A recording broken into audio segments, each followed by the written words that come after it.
My daughter called threatening to sue us for the $4,500 my wife moved from our daughter's checking account into a trust fund for her, which is already identity theft, and as the cherry on top, she said my wife used a forged check to do it.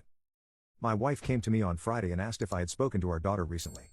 I told her I had not, but asked why she wanted to know.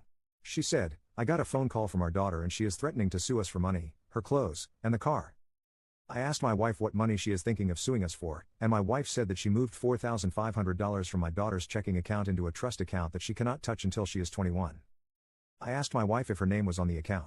She said, I was there when she opened it. Which, WTF are you thinking? I told her that was identity theft. She said, no, she gave me the PIN when we opened the account. Okay, then.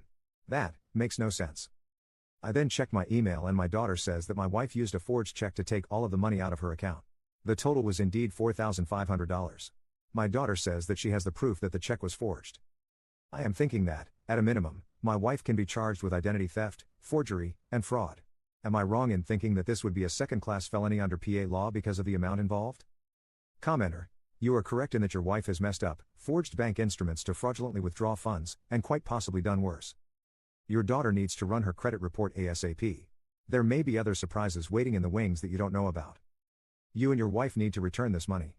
If you put $4,500 into a trust for your daughter, that's great. You still need to put $4,500 back into her checking account. Beyond that, clothes that you bought for your daughter are going to be hers. If the car is titled in your name, it's your car. If it's titled in hers, it is hers.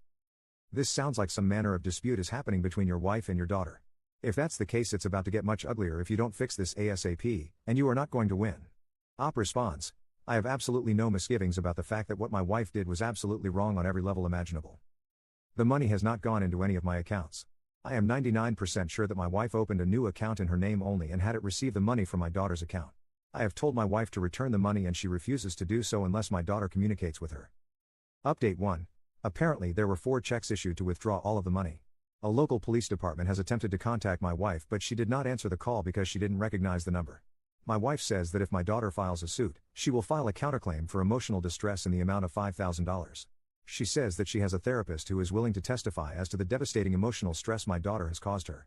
She also says that she will hire an attorney while my daughter will be stuck with a free attorney who doesn't do anything. I have kept my daughter informed and she is unperturbed by my wife's threats. I have told my daughter that I will speak to any authority and will not lie on behalf of any party. I am well aware of the fact that my wife needs professional help. Our pastor advised her to seek mental help. Her parents asked her to seek mental help. Her children asked her to seek mental help. I have asked her to seek mental help. She says that she is seeing a therapist, but she will not provide me with a name and says that she is paying for it out of pocket.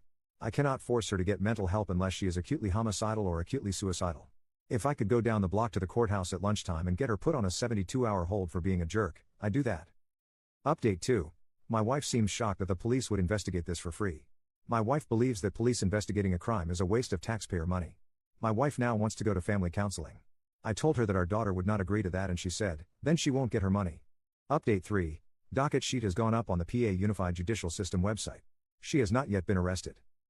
Third-degree felony, access device issued to another who did not authorize use, 18 Section 4106 subsection A1.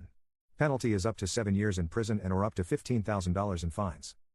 First-degree misdemeanor, theft by unlawful taking, movable property, 18 Section 3921 subsection A. Penalty is up to 5 years in prison and a minimum fine of $1,500 up to $10,000. I am sure there could have been more charges. Hopefully, they will let her plead down to some lesser offense, slap her with a hefty fine, and make her pay restitution. Hopefully, she will learn a lesson. Update 4, almost 2 years later, found in a comment on another post. First, you earned that scholarship money. Not your mom. Your mom is a controlling, well, it rhymes with ditch. I am sorry you are going through this. Second, my wife did to our daughter almost the same thing. Account was in my daughter's name only, though, that your mother did to you and for pretty much the same reason. Eventually, my wife was charged with a felony and a misdemeanor. I got to pay approximately $4,000 to hire a defense attorney. My daughter got her money back and asked the state to drop the charges, which my wife spun as a victory on her own part. My wife's bad actions were a very serious factor in my decision to file for divorce last year. I can't have my wife trying to control my daughter's lives and expecting me to defend her when she is called out.